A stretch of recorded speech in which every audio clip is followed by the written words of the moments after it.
OG సినిమాని north అమెరికాలో release చేయకుండా ఆపారు, అడ్డుపడ్డారు. ఒక యార్క్ ఫీలింగ్స్ అనే సంస్థ అడ్డుకుంది అంటూ కూడా చెప్తా ఉన్నారు. ఏంటి రీజన్ ఏంటి? యాక్చువల్గా వాళ్ళు అడ్డుకున్నారు అనే దాని బదులు మనం ఇంకో విషయం చెప్పాలి. ఈ సినిమా మీద చాలా పెద్ద ఎలిగేషన్ పాస్ చేశారు. ఎలిగేషన్స్? అవును. వాళ్ళ అంటే అనింది ఏంటంటే, వాళ్ళు చెప్పిన రీజన్ ఏమైందండి, ఈ సినిమా ఆ సినిమా ఓకే, మీరు రిలీజ్ చేస్తాం, మేము రిలీజ్ చేయట్లేదు, ఎందుకు? ఈ సినిమా వెనకాల మాకేదో రాజకీయ శక్తులు, సంఘ విద్రోహ శక్తులు పనిచేస్తున్నాయని మాకు అనిపిస్తుంది, అందుకని మేము దీన్ని ఎంకరేజ్ చేయట్లేదు. ఇప్పటి వరకు అమ్మిన టికెట్లు కూడా మేము రిటర్న్ ఇచ్చేస్తాం, డబ్బులు రీఫండ్ ఇచ్చేస్తాం, పైగా ఈ సినిమా రిలీజ్ని మేము చేయట్లేదు అధికారికంగా, కావాలంటే ఇంకెవరికన్నా ఇచ్చుకొని వాళ్ళ చేత చేయించుకోండి అని అలా చెప్పడానికి కూడా మేము చింతిస్తున్నామనే చాలా నీట్గా వాళ్ళు లెటర్ రాసి చెప్పడం జరిగింది.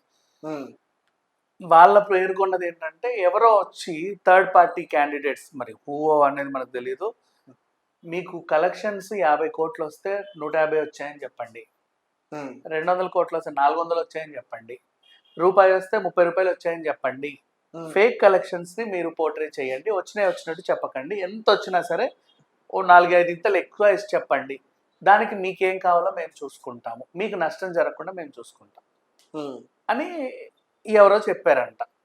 వీళ్ళకి ఇది నచ్చల. అలా ఎలా చెప్తాం అంటే, దీని వెనకాల ఏమైనా రాజకీయ శక్తులు ఉన్నాయా, మన సంఘ విద్రోహ శక్తులు ఉన్నాయా, మమ్మల్ని అలా చెప్పమంటాం ఏంటి? నేను ఒక సినిమా కొన్నా, బాగుంటే బాగుంది, బాగాలేకపోతే బాగాలేదు, నేను ఎంత రిలీజ్ చేసుకున్నా సరే నాకు ఎంత వస్తే అంతే చెప్తా, ఎన్ని రోజులు ఆడితే అన్ని రోజులే ఆడించుకుంటా, పోనీ హౌస్ఫుల్ ఉంది అంటే ఇంకో 10 రోజులైనా వేసుకుంటా, నెక్స్ట్ సినిమా నేను ఆపి, ఎందుకంటే చూస్తున్నారు కాబట్టి.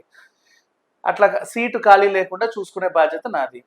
అలానే 2-3 సీట్లే ఫుల్ అవుతున్నాయంటే తొలి ఆటకే నేను సినిమాని తీసేసి ఇంకోటి వేసుకుంటా. నా ఇష్టం, నా బిజినెస్, నేను కొనుక్కున్న దీన్ని. మీరెవరు నన్ను ఎక్కువ చెప్పు తక్కువ చెప్పు అనడానికి?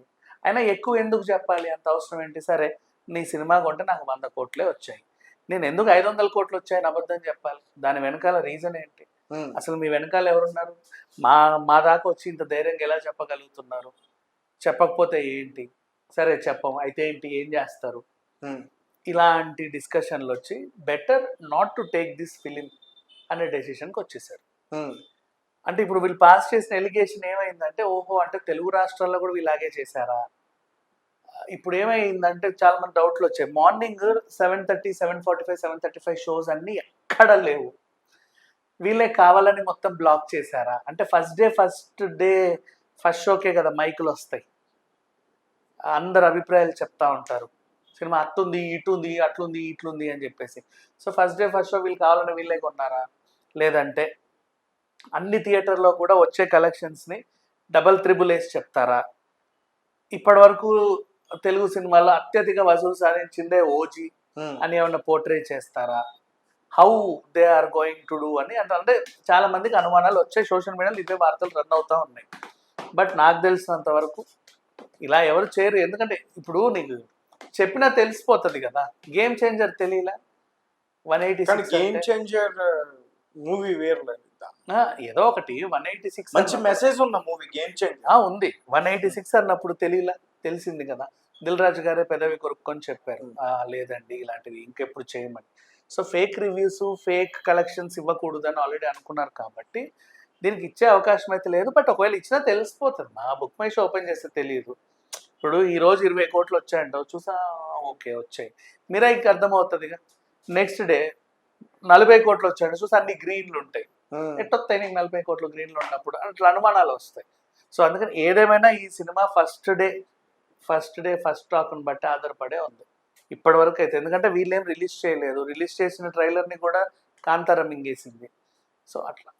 Okay, right, thank you so much.